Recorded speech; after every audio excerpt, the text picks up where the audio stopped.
মাত্র 2 ঘন্টার ব্যবধানে আপনারা 1,08,000-এর বেশি ভোট দিয়ে আমাকে যে আপনারা ভালোবাসা দেখিয়েছেন তার ঋণ আমি কোনোদিন শোধ করতে পারবো না।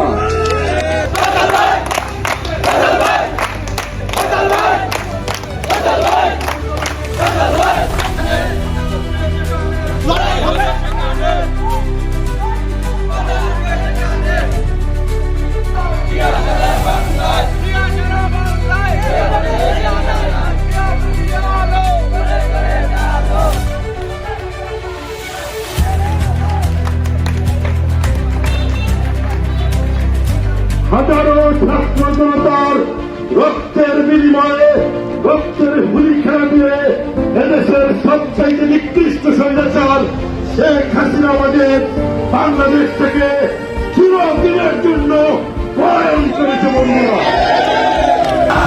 দিল্লি গেছে স্বৈরাচার, দিল্লি যাবে রাজাকার।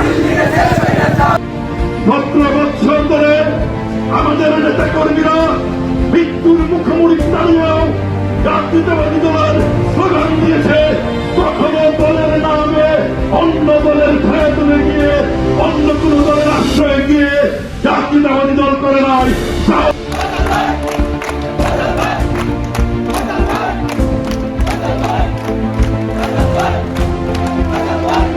করা হয়েছে, ইলিয়াস আলীকে গুম করা হয়েছে, হাজারো নেতা কর্মীকে গুম করা হয়েছে।